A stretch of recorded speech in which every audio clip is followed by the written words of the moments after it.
Bueno, yo seguí la investigación del asesino solitario y lo que hice fue investigarlo, pero no a partir de las informaciones nuestras, porque nosotros no conocíamos a Lee Harvey Oswald, no, a partir de los archivos desclasificados en Estados Unidos. Y empecé a encontrar toda una serie de evidencias. Lee Harvey Oswald era un veterano agente de la CIA, reclutado en el año 59. Estuvo en la Unión Soviética, cumplió tareas de inteligencia en la Unión Soviética. En 1962 regresó a Estados Unidos y ahí se vincula con el centro de la CIA que hay contra Cuba, en Nueva Orleans, y se vincula con las organizaciones contrarrevolucionarias de origen cubano y empieza su relación con ellos. Empieza a visitar los campos de entrenamiento que tiene la CIA allí. De pronto Lee Harvey Oswald cambia su línea de conducta y se convierte en un aparente simpatizante de la Revolución Cubana y de buenas a primeras trata de inscribirse también en el Partido Comunista Norteamericano, saca una visa, intenta viajar a Cuba a través de México. Ahí por supuesto no le dan la visa, no pudo viajar a Cuba. ¿Por qué la CIA quería que Oswald viajara a Cuba? Bueno, para documentar sus relaciones con los cubanos.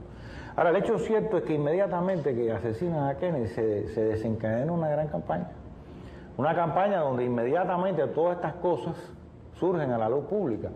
Que Oswald era un procastrista, que Oswald era un simpatizante de la Revolución Cubana, que Oswald había estado en México, que se había entrevistado con este negro pelirrojo oficial de la inteligencia cubana en la misma embajada, que allí había recibido el dinero para matar a Kennedy y que, bueno, se debía invadir a Cuba.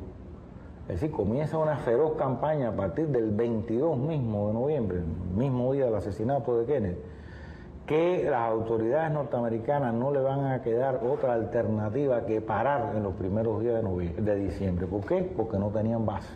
Si no había manera de probar aquello.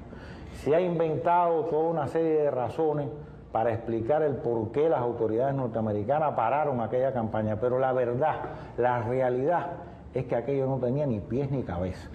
Ni existen negros pelirrojos, ni los negros pelirrojos son agentes de inteligencia, porque se supone que los agentes de inteligencia sean gente común y normal, que pasen inadvertidos, ni las cartas pudieron ser documentadas, ni Oswald pudo viajar a Cuba, y está claro que ni Oswald pudo haber realizado los 4 disparos con el fusil ese, que no servía para absolutamente nada, que dicen que le ocuparon. La construcción de una falsa identidad, tal como lo hicieron con Lee Harvey Oswald, sería un mecanismo muy utilizado por la agencia para infiltrar sus agentes en todo el continente.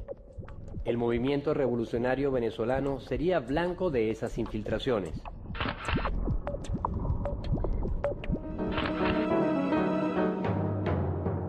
Washington no podía darse el lujo de que el codiciado suministro petrolero que le llegaba de Venezuela se fuese a poner en peligro por un puñado de guerrilleros que amenazaban con repartir riquezas entre los más pobres.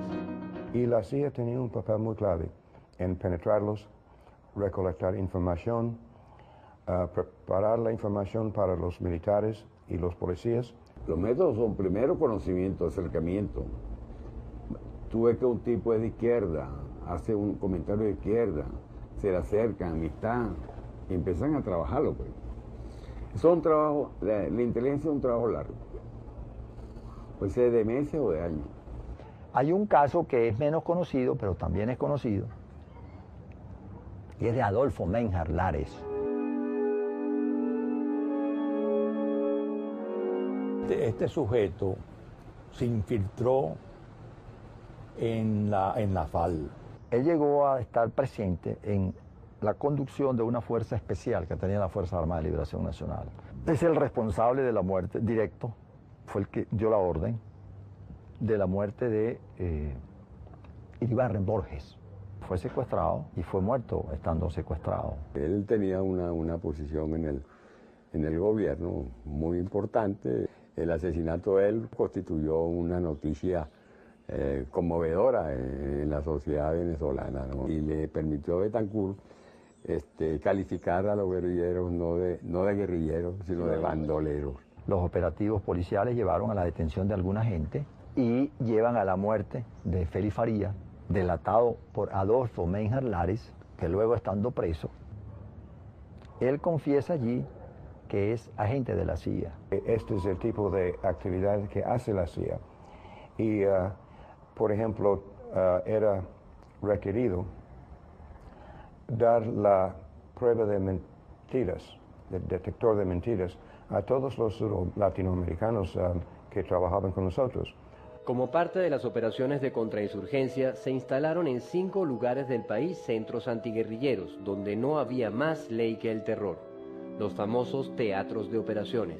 Estamos en un sitio muy emblemático que se llama el TO5, porque era un sitio donde el punto fijismo torturaba, asesinaba a los revolucionarios y al pueblo en general.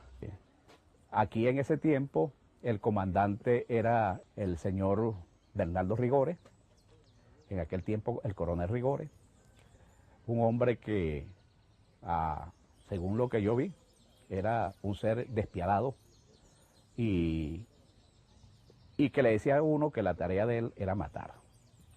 Tenían en todos los teatros de operaciones delegados de la misión militar norteamericana. Cuando un preso caía, inmediatamente lo golpeaban. Después que lo golpeaban, lo llevaban al TO. Cuando entraba al TO le decían, quiero que sepa que usted en este territorio no goza de la defensa de los derechos humanos.